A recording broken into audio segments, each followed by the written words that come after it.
E você acredita em tudo que você sente? Você acredita que os seus sentimentos são verdadeiros? Você acredita que a sua maneira de pensar sobre aquilo que você sente é verdadeira, é genuína?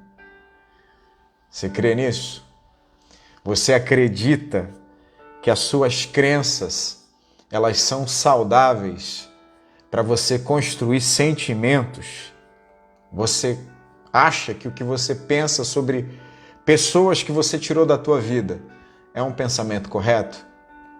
Você acha que os sentimentos que você está tendo agora, nesse exato momento, eles são reais? Ou melhor, eles são genuínos em relação às circunstâncias que você está vivendo? Você acha que há uma ligação verdadeira daquilo que você sente com a tua vida real? É muito importante você fazer esse tipo de análise. Por quê? Porque às vezes nós temos a emoção. O que é a emoção? É a reação que você tem em relação a um evento. A partir da emoção nasce sentimento. E esse sentimento vai nascer a partir do quê? A partir daquilo que você pensa, a partir daquilo que você acredita, a partir daquilo que você constrói. E muitas vezes nós damos nome aos sentimentos, damos nomes errados. Muitas vezes nós não conseguimos, de forma verdadeira e genuína, trazer verdadeiramente para a realidade aquilo que nós estamos sentindo, tá? É muito complexo o tema. A gente não consegue discorrer dentro desse tema em 15 minutos, mas eu quero usar um texto da palavra. Então vamos lá, pega aí papel e caneta. É um texto que eu já até preguei, mas eu gosto de usar esse texto para quando a gente fala de sentimentos. Gênesis capítulo 37, versículo 31 ao 35. O texto vai dizer assim: Então tomaram a túnica de José e mataram um cabrito e tingiram a túnica no sangue e enviaram a túnica de várias cores, mandando levá-la a seu pai. E disseram: Temos achado esta túnica, conhece agora se esta será ou não a túnica de teu filho. E conheceu-a e disse: É a túnica do meu filho. Aqui termina um momento, tá? Um evento terminou aqui. Agora vem um próximo evento. E uma fera o comeu. Certamente José foi despedaçado. E a partir desse segundo evento agora vem um terceiro evento. Por quê? Jacó construiu sentimentos e a partir desses sentimentos agora ele vai ter comportamentos. Olha só. Então Jacó rasgou as suas vestes, pôs saco sobre seus lombos e lamentou seu filho muitos dias. E levantaram-se todos os seus filhos e todas as suas filhas para o consolarem. Recusou, porém, ser consolado e disse: Porquanto em choro hei de descer ao meu filho até a sepultura. Assim chorou seu pai. Você conhece a história do José, né? Se não, vou te dar assim uma prévia do que é a história do José. O José é o cara, aquele cara que os irmãos dele tinham muito ciúme dele e num determinado momento eles, numa ocasião, tiveram a oportunidade de lançar José numa cisterna e venderam José. E ao vender José, eles precisavam dizer algo para o pai, tá? E aí eles elaboraram um plano, eles mataram um cabrito, pegaram a túnica do José, tingiram no sangue do cabrito e mandou até seu pai. E a fala deles era essa assim: conhece e vê se essa túnica é do seu filho José. Essa foi a única fala. A partir daí, o Jacó, ele construiu tudo, tá? Baseado no quê? Naquilo que ele estava vendo. E o que ele estava vendo? Uma túnica cheia de sangue. E aí ele pensou, construiu um pensamento. É do meu filho, uma fera comeu ele. Certamente José está despedaçado nesse momento. A partir daí, o comportamento de Jacó qual que é? Ele rasga as vestes, ele põe pano de saco e ele lamenta, e ele entra em luto, e ele não quer ser consolado. Agora, a pergunta é, o José está morto? Não, o José não está morto. O José está vivo. O José foi vendido como escravo. O equívoco do Jacó impede ele, nasce de pensamentos. E esses pensamentos constroem sentimentos, e esses sentimentos são mentirosos. Não há verdade nesse sentimento. E esse sentimento mentiroso evita Jacó de se levantar e dizer: vou atrás ao menos do corpo do meu filho.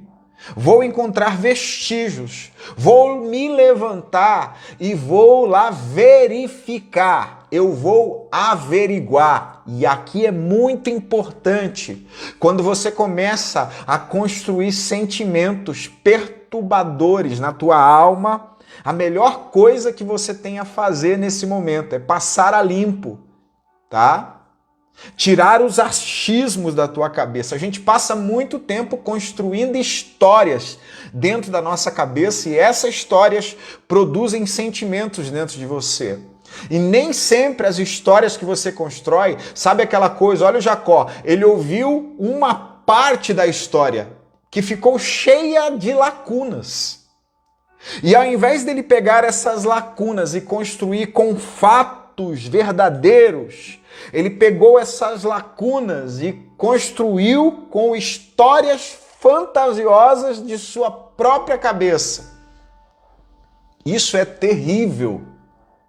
E vou te falar uma coisa. Eu não gosto muito de atribuir coisas ao diabo, não é? Não tem um ditado que falam por aí que cabeça vazia é oficina de Satanás? Isso não é um versículo. Mas existem momentos que há verdade nessa fala.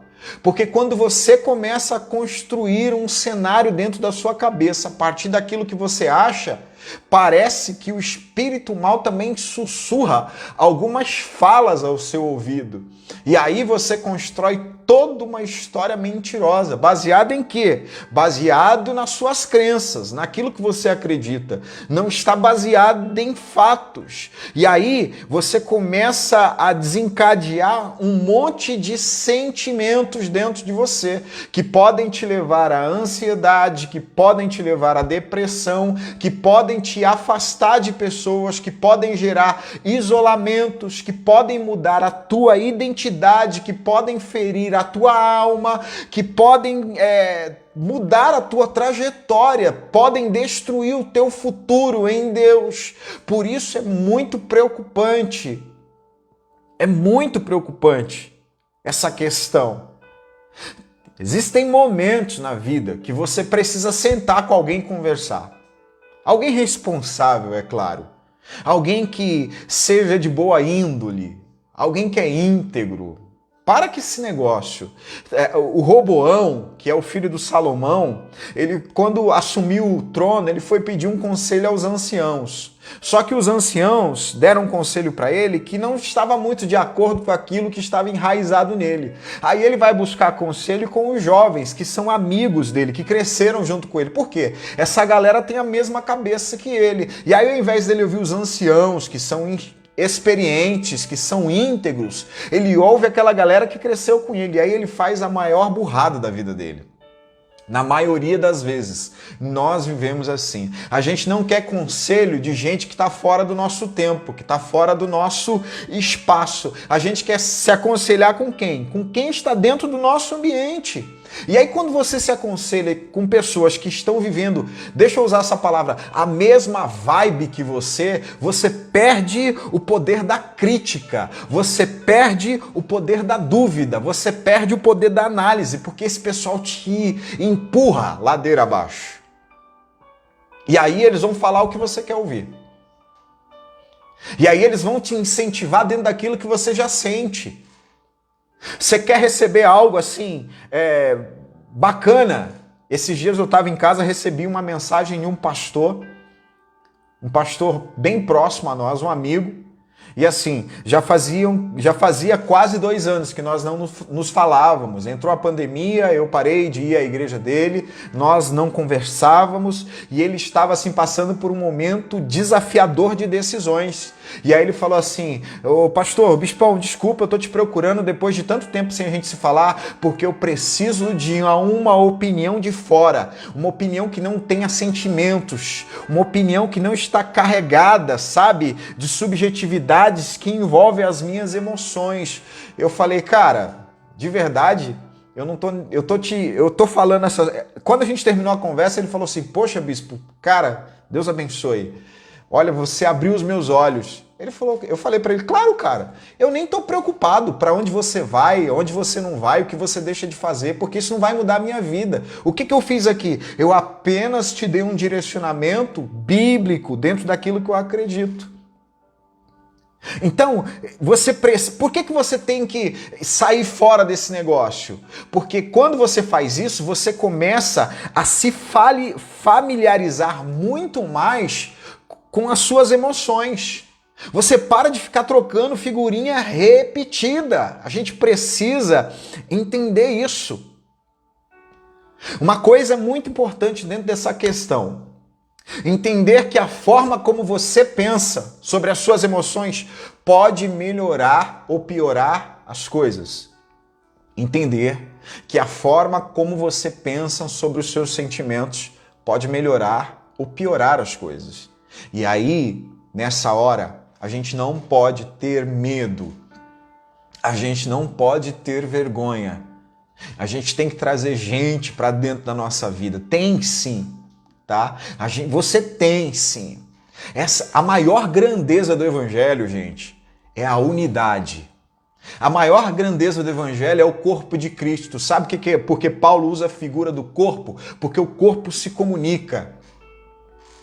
Os meus dedos sabem o que a palma da minha mão faz. A palma da minha mão sabe o que o meu braço está fazendo. Isso é muito maravilhoso, de maneira que eles estão tão conectados que não crescem com desigualdade. Eles crescem dentro de maneira igual, da mesma maneira. Então, você precisa sim trazer pessoas íntegras, trazer pessoas que já chegaram onde você quer chegar, trazer pessoas para dentro da tua vida para ajudar você a entender essas emoções, esses sentimentos, compartilhar, sabe, suas dores, suas crises. Não tenha medo de se sentir vulnerável. Não. Quando você traz alguém íntegro para a tua vida, ele pode até criticar algumas das suas ações, ele pode até te confrontar, mas essa pessoa, de fato, já passou pela estrada que você passou. De fato. Como eu faço essa análise, pastor? É só você olhe para a história que essa pessoa construiu. Olhe para o rastro que ela deixou. Por fim, antes de você decidir sentir algo, avalie, perceba se esse algo que você está sentindo é condizente com a realidade. É real, faz parte da realidade. Não, eu estou sentindo isso e há realidade nisso. Eu comprovei, isso é verdadeiro. Faça perguntas para você. Quando você definir que o sentimento é verdadeiro, genuíno, você tem que entender outra coisa. Sentimentos são temporários. Esse sentimento não vai te matar. Esse sentimento não vai andar a vida inteira com você. Você só precisa entender que você precisa sentir isso, aprender com isso e ir adiante. Nós precisamos de pessoas, tá? Que têm esse senso crítico de pensar. Por quê? A gente vive numa sociedade a qual as nossas emoções estão tomando nossas decisões. Não são suas emoções que devem tomar decisões por você. Não são seus sentimentos que devem tomar decisões, fazer escolhas por você. Não faça escolhas baseadas em sentimentos, pelo amor de Deus, você vai se arrepender. Não faça escolhas baseado naquilo que é a euforia do momento. Quem tem que fazer escolhas por você é a sua sabedoria, é a sua inteligência, é a sua racionalidade. Para quê? Para que lá na frente você não pague um preço muito alto. Vou te deixar essa fala. Não acredite em tudo que você sente. Questione aquilo que você sente. Inspecione, verifique, investigue aquilo que você sente. Mas investigue mesmo. Você vai trazer equilíbrio para a sua vida se você fizer isso. Vamos orar? Senhor, nós te agradecemos por esse tempo, te agradecemos pela nossa vida, Senhor. Te agradecemos por tudo que tu tem feito. Nos ajude, através do Espírito, a gerenciar melhor as nossas emoções. Nos ajude, através do Espírito, ó Pai, a entender melhor quem somos. Sim, ó Pai, para que nós possamos entregar a Ti o melhor de nós, Pai. Em nome de Jesus. Eu quero abençoar cada um que nos ouve agora, Senhor. Eu quero abençoar com bênçãos espirituais, bênçãos materiais, bênçãos que nutrem a alma. Sim, ó Pai, nós precisamos de Ti. Nós precisamos, ó Pai, da Tua mão sobre a nossa vida, sobre a nossa casa, sobre a nossa família. Eu quero também, sobre a Tua palavra, Senhor, repreender enfermidades, ó Pai, nesse dia. Enfermidades na alma, enfermidades no corpo, ó Deus. Eu quero, nesse dia, sobre a Tua palavra, dizer a esse corpo, a essa alma que está enferma, Senhor, que receba saúde, Pai. A essa mente que está adoecida, que receba saúde mental, que receba equilíbrio nesse dia. Em nome de Jesus. Em nome de Jesus. Essa palavra abençoa sua vida? Compartilha ela aí, tá? Compartilha com os amigos, com a família. Compartilha. Se você ainda não se inscreveu no nosso canal do YouTube, se inscreve lá, tá? Se inscreve lá. Também nos siga lá nas plataformas de podcast. E não esquece aí de falar daquilo que está acontecendo aqui nessa plataforma por esses dias. Estamos nos reunindo aqui todos os dias para falar do amor de Deus. Deus abençoe sua vida, Deus abençoe sua casa e eu espero você aqui amanhã. Vamos falar um pouco mais sobre equilíbrio. Deus abençoe. Tenha aí uma boa noite para você e para sua família.